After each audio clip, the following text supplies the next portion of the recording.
It was at this moment I had a flashback about that Louisiana man who say love and baby this with that Southern Creole drawl had me throwing caution to the wind. I'm talking, this man looked every bit of toxic missed calls, slashed tires, bleached clothes, and psychodigmatized drive-bys at 2 in the morning. Woo, y'all. I am so glad I've been released to the no-list spell he had on me. I still love me a Louisiana man though, which is why I picked up this read featuring a main character who knows better, knows herself, and still decides to let that man hoe her out a little bit, because sometimes a girl just needs to be fucked.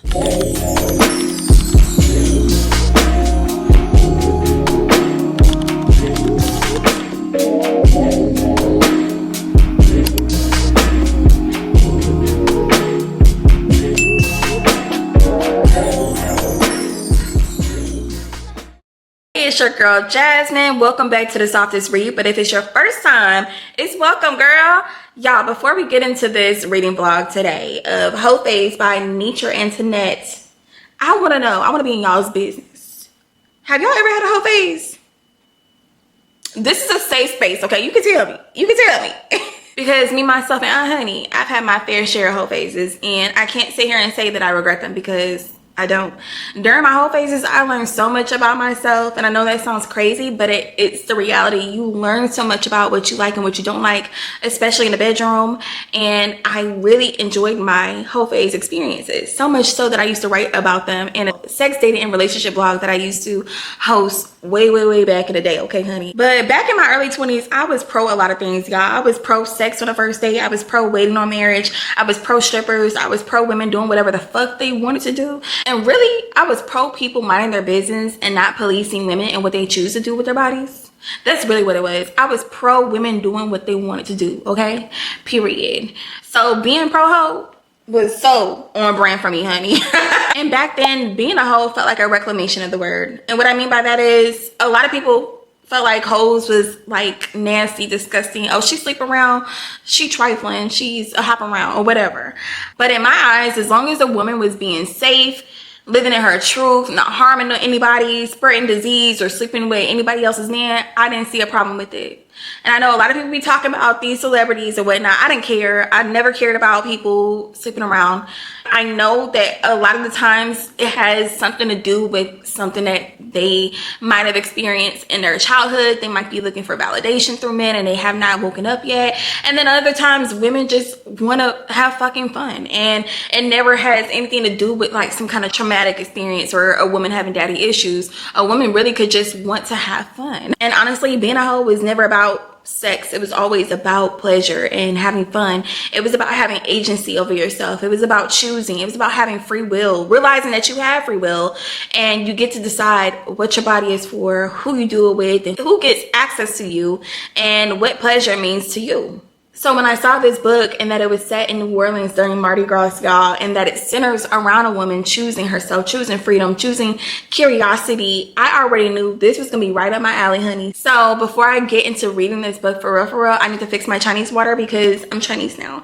I've been drinking hot water and lemon in the mornings to help with my digestion and weight loss, because your girl is on her weight loss journey. So let me get into that and then we're gonna start reading. I'm so excited.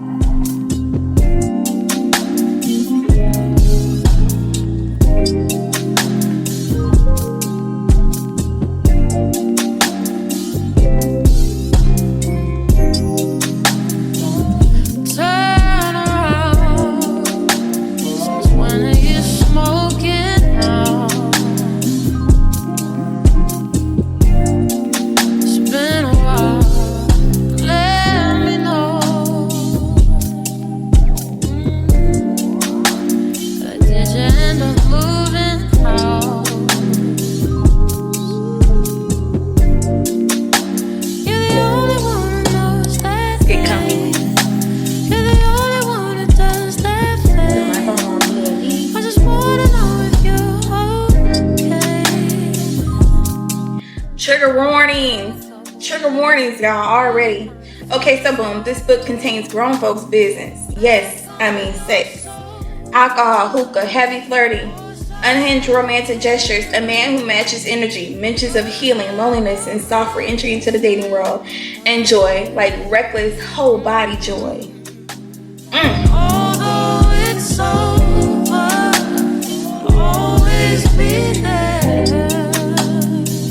Okay, y'all, before I really get into it, okay, because I'm just swiping after reading the trigger warning, but I really love when authors put in a playlist, and y'all, on her playlist is Chopper Style. Baby. Chopper Style, Nola Clap, Rent by Big Frida. Love it already. Love it already. I wish I could play it too while I'm reading because for the vibes and the mood, but YouTube will shut this shit down.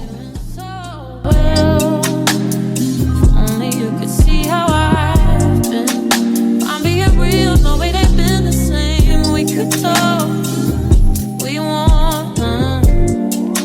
I already know it's no good for me. I know that's right. Fine with the silence. There's some good in goodbyes. Oh, I bet on your sofa. Of course I still care. Love's never wasted when it's shared. I love that. Okay, y'all, so I'm still on the first couple pages, but our FMC, her name is Lyrics, and sis is in therapy and doing all the things she needs to do to heal herself. And so she was listening to a podcast called The Whole Bible that's hosted by two women from New Orleans who believe that all women should have a Heaux Phase vision board and that all women should have a Heaux Phase before they meet their husband, because they need to be reminded that they're not waiting on love, but they should just love themselves and live out their boldest, wildest, and most reckless feminine desires with no shame, guilt, or none of that. Just doing them for once in their life before they meet their husband. And yeah, that's what a Heaux Phase is all about. You know, having fun with no shame, no guilt, no regrets, and just doing you, period.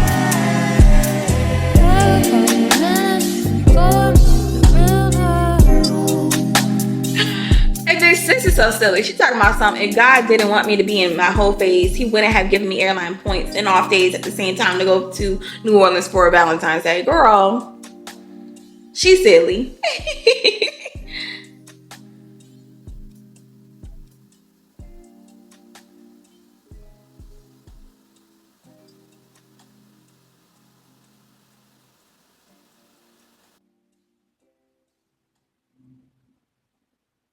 So on this vision board that Lyrics has created, she has a lot of things that she wants to experience while she's going to be in New Orleans. And we learned she's going to be in New Orleans for a week, which is more than enough time to get into some good trouble.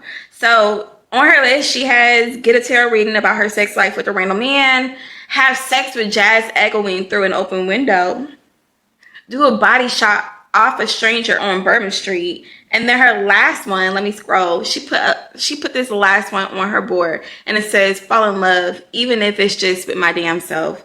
And I'm here for it. I'm here for the things. And I really feel like fall in love. She put fall in love, ... She put fall in love, ... And I really truly believe that this might end up being a love story. Not just for herself, but with somebody else too. It's getting good. We only 10% in the book.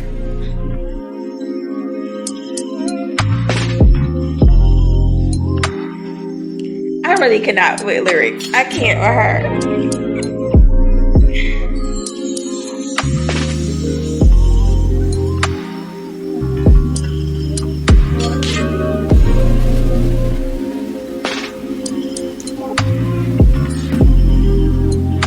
So as soon as Lyrics had touched down in New Orleans, she went to a bar and she started flirting with the bartender named Mason, and he writes down his number on a receipt on her drink receipt.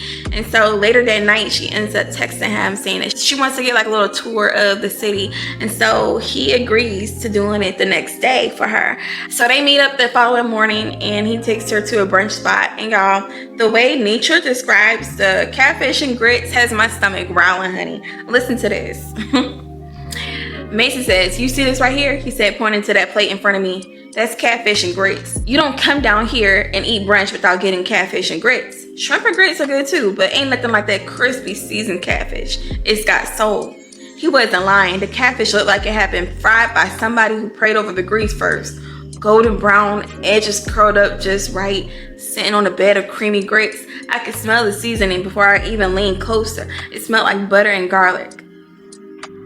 Honey, so I live here in Houston, and there's a lot of people who moved here from New Orleans, and so we get the real Creole restaurants and the real Creole good cooking like described here in this book. And so I've had my fair share of good catfish and grits, honey. Oh my God, it sounds so dang delicious right now, but I am on my little weight loss journey, as I shared before, and a girl can only dream of having some catfish and grits right now. Ooh.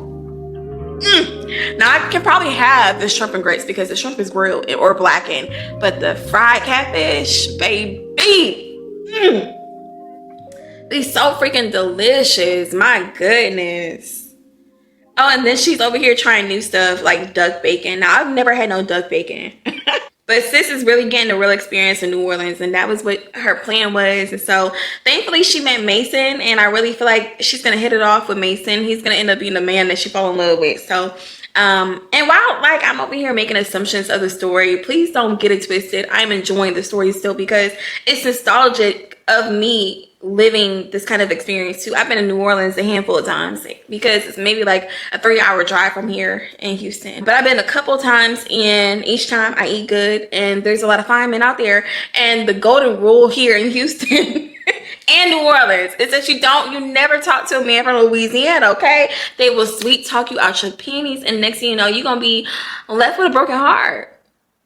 Like, Louisiana men are like bottom of the totem pole of type of men that you should date because they have a really sexy ass accent. You will fall in love. You'll fuck around and fall in love, and the whole time they just want to get you. And they they got the best sex. Yes, Louisiana men, they have the best sex. I'm telling you. And your mind will be gone. You will be dignitized, and that's not what you want to be. Especially if you're trying to have Heaux Phase, or if you're trying to really fall in love, fuck around and fall in love. You don't want to fall in love with the Louisiana men because 9 times out of 10 they're not serious. They're not. Like, all they want is just sex for the most part.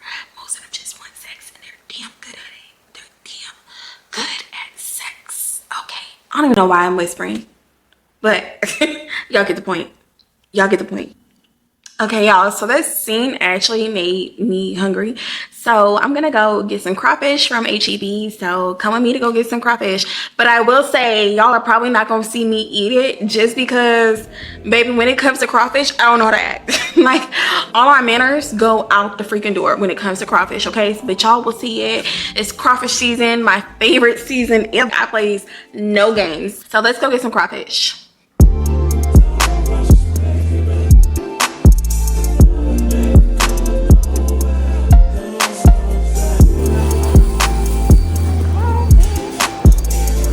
Got my crawfish, y'all. I am so excited. Like, crawfish season is my favorite season. So I got 2 pounds of crawfish. I got 2 potatoes, and then I got a pound of the boiled shrimp.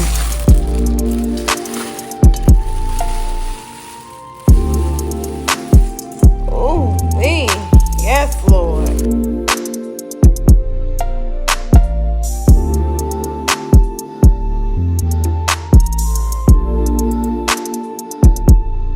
All right, y'all, I am back from having my crawfish, and I feel so much better because how dare Nitra talk about some catfish and grits like that.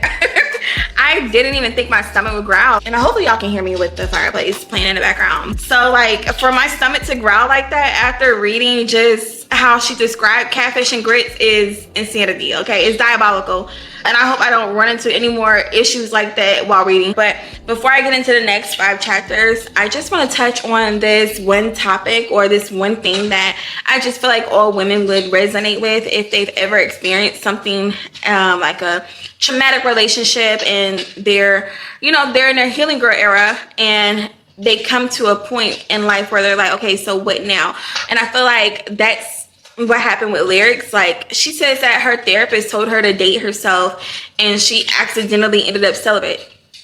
And I had to laugh, and I can relate pain, because when you're in your healing girl era, you really do start off doing all cutesy self-care stuff, from the candles, the baths, the journaling, the hot girl walks, the drinking your water, like no dusties hitting your line, and there's a whole graveyard of numbers that you block in your phone, like all of that you do during your healing girl era. And then one day you look up and realize, like, bitch, you really haven't had no gold chain dangling in your face in a while. And I'm not saying that in a way where that's necessarily bad or good, because when you're healed, you're no longer hurt from your past relationships. You're no longer carrying the dead weight. You don't have the constant drama going on in your life. But you do reach a point in your life where you're like, when you realize, okay, I'm not unhappy anymore, but I'm not necessarily excited either.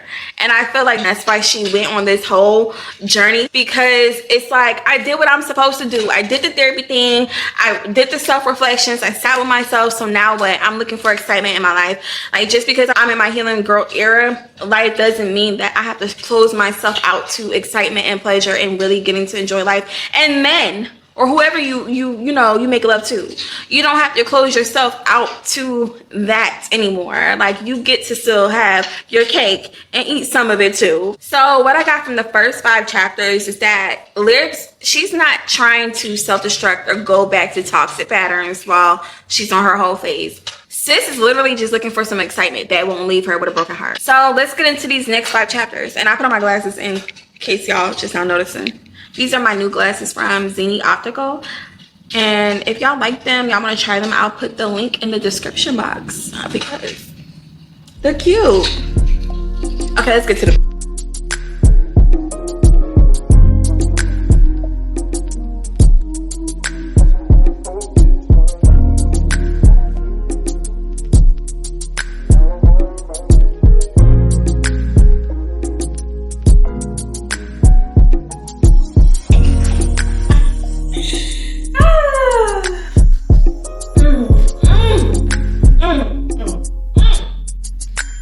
Baby.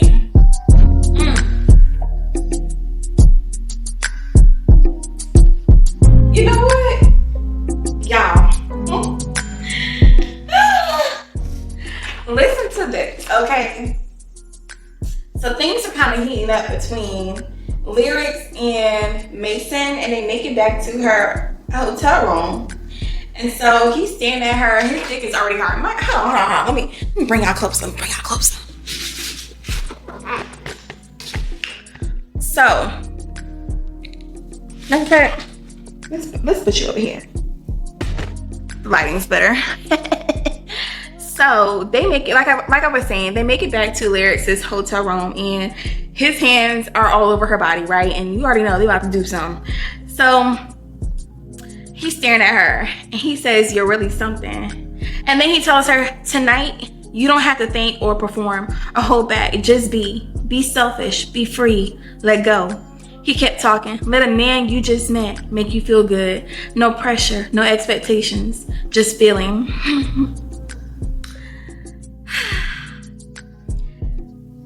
"Close your eyes," he said, and I did. "Now tell me." His voice was a little raspier, warmer, as he ran his hands up and down my thighs. "Tell me everything you've ever wanted to experience with a man. No matter how soft, dirty, or wild it is, I'm listening." He about to take her through it. He about to put her through the damn mattress. He's about to fulfill all of her fantasies. Like, she's literally about to tell him what she wants done to her, and he's gonna do it. See, I already knew. As soon as Mason came into the picture, I already knew he was gonna lay pipe. Y'all know I love a sex scene. I love a good sex scene. And what I like about this is that it's a lot of foreplay going on and a lot of teasing, which is so necessary for women to achieve orgasms these days. Like, we can't just hop into having sex no more. I know with me being in my 30s, I need foreplay, okay? I need you to tease me. I need you to rub on a titty, suck on a titty. I need you to do something to heat me up, okay? I'm not a microwave, baby. I am a oven now. You gotta warm me up. You gotta preheat me, baby. You gotta preheat me up. So it's the next day, y'all, and she wakes up to seeing him fine, shortless, and sipping some coffee on the edge of the bed, just smiling real goofy at her. And so she wakes up, finds out that he had some breakfast for her and also a proposition. He basically tells her that for the rest of her stay in New Orleans, let him be her tour guide and the person that helps her fulfill all the things on her Heaux Phase vision board. And she's like, hold up, wait a minute. I'm supposed to be doing these things with different men, not just one singular man. And he's like, do you want to though? And now sis was like stuck like, So she decides that she's gonna fulfill all of her Heaux Phase dreams and wants on her vision board with Mason. And I'm here for it because I really feel like that last sticky note that she put on her vision board before she even came to New Orleans, she said she wanted to fall in love, even if it was by herself. And so I really feel like Mason's her love interest, who she gonna fuck around and fall in love with, baby. Fuck around and fell in love with a Louisiana man. Girl, of all things. Shit. I know the dick was good though. I know that. The dick was good. The dick was so good. He just is smiling and grinning. Oh my goodness. She said, this is what lyrics is saying about him. She's like, I like him. I like the way he looked at me like I was the only woman in the room. I like the way he kissed me like he had all the time in the world. I really like what his tongue had done to me too. And I was very curious about what the rest of him was capable of. I know what he's capable of, girl. This nigga gonna say, I know what the phase was supposed to be for you. But maybe the universe wanted you to find one good experience that made you feel everything, not just the highs, but the joy, the ease, the softness. He kissed my bare shoulder slow and warm and said, let me give you that. Let me be the reason this whole trip brings out the hoe in you.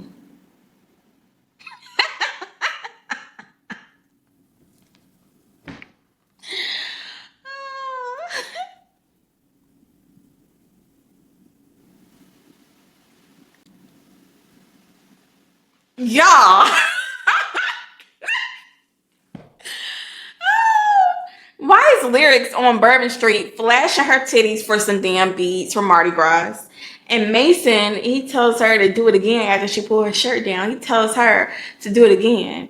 And she does it, thinking that he's about to snap a photo. Why does this man lean closer to her chest and takes her nipple in her mouth in the middle of freaking Bourbon Street, y'all?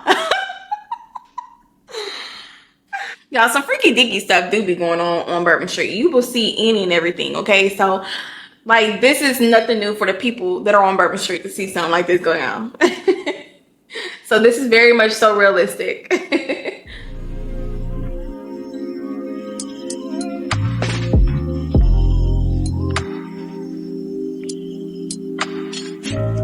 I'm still trying to figure out this reading vlog thing. Like, do I share what I'm reading? Do I not spoil it for somebody that wants to read it? But I think I'm gonna just scratch the surface. I'm not gonna do too much. I'm just gonna share little tidbits that I like. And what I like of what I'm reading so far is that Mason seems like a good man, Savannah. Like, he's over here opening up doors. He's making sure that she's straight and she's taken care of. He's putting her needs before his own. And that is such a sexy ass trait and characteristic in men. I love to see men who really know how to be a man. Men who really men and put women before them. Like, they're the type that, like, if they're walking on the side of the street, if they're walking on the sidewalk, they will literally make sure that they are walking closest to the street and not the woman. And Mason gives off that energy. He is that kind of guy. He's a sweet guy.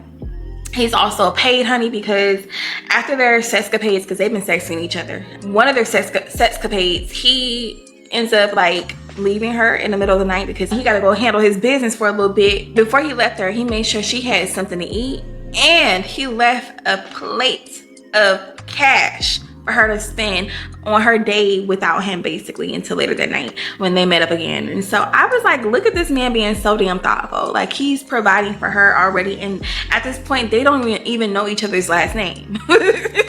They don't know nothing about each other beyond just having this extreme sexual chemistry and like for each other. And I'm here for that. I love what I'm reading so far, and also the fact that they are knocking off a lot of things on her vision board.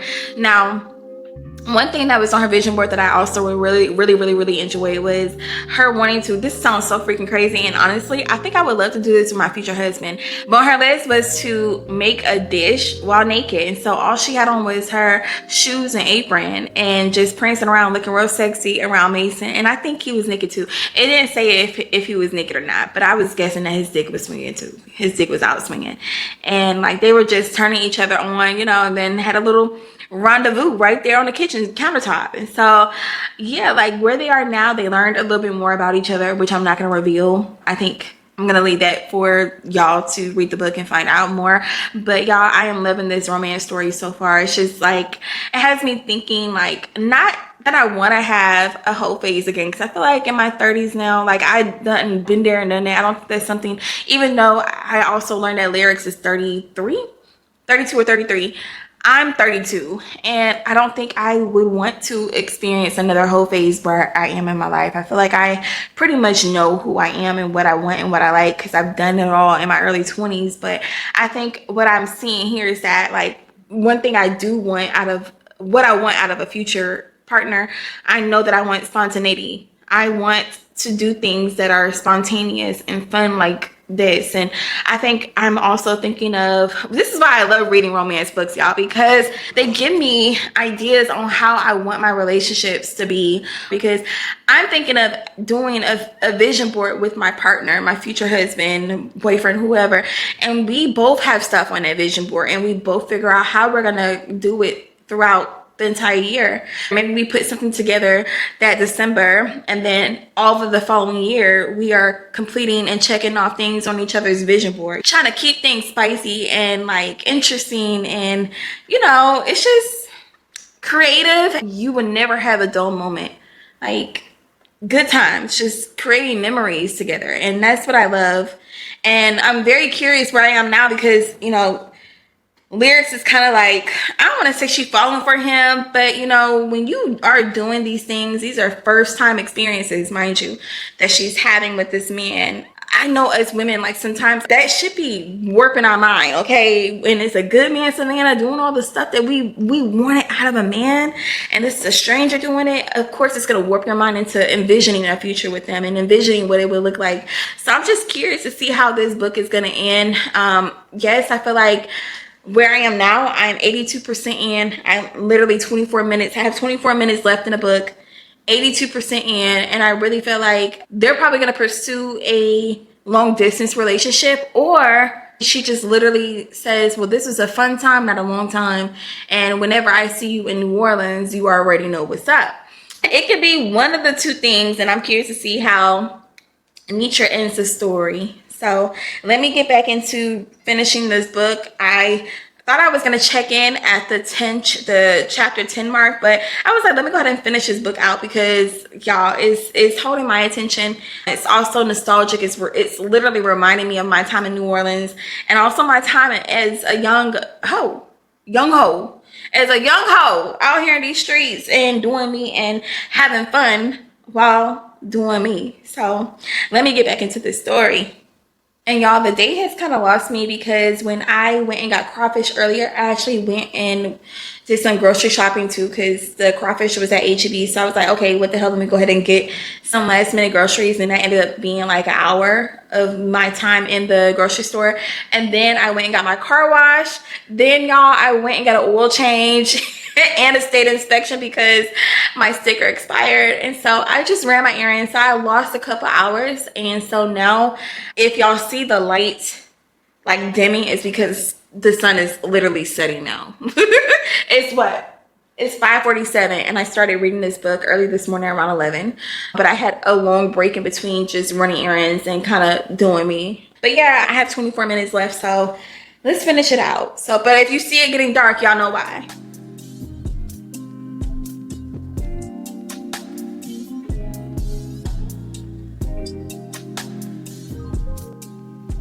Wow. Wow.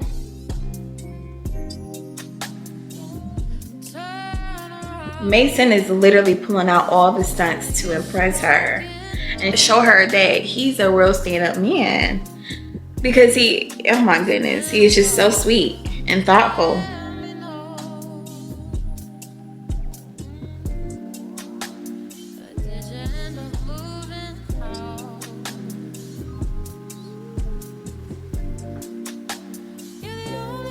What I enjoyed the most about this read is that it feels like an invitation to stop waiting on like some future version of yourself to live and enjoy your life, honey. To really go out into the world and explore and find what you like. And not that you have to find yourself, because I feel like people are always searching for themselves and other things without realizing that it's already within you, but some places bring it out of you. And boy, did she have some damn fun in this book. I enjoyed how the ending was. It was a great ending. I would be happy to read a follow-up story on these two. Let me know in the comments if you've read Heaux Phase and what lessons you grabbed from the story. And if you haven't read Heaux Phase yet and you are in a season of your life where you are looking to really step out in faith and, you know, rediscover who you are, I highly recommend that you read this book. It's inspiring and it's encouraging for all women. But that's it for me, y'all. I really appreciate y'all for sticking all the way through to the very end of this reading vlog. If you have, I really appreciate it, y'all. I'm still trying to find my footing on like what kind of content I truly want to create on this platform. I just know I want to yap. That's it, all. But I don't want it to be boring. I don't want it to be like a drag or anything. So I'm trying to figure out how I can be more intentional with the kind of content that I put out. I do know I like to talk about the lessons that I'm learning in these books, because as I've shared so many times before in my other videos, is that if I'm not reading, like, even though I like to read the smut and the spice and all that, I still need plot. I don't always need it, but sometimes I need a plot. Sometimes I need a lesson that I can take away from the reading. But yeah, I appreciate y'all for hanging out with me today, and I will see y'all next time. Mwah.